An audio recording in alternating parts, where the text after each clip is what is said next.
Receive the link now.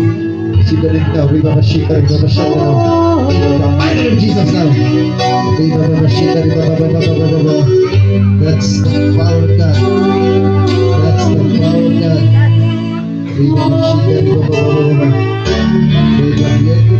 Be consumed by the fire of the Holy Ghost. Be consumed by the fire of the Holy Ghost now. Every spirit of God be consumed by the fire of the Holy Ghost. In the mighty name of Jesus. Now, from east to west, north to south, you will become a blessing. You will become a blessing. Your life will never be the same. Tanan na imong mahikapan to experience miracle. Tanan, gideklara si mong Papa, you experience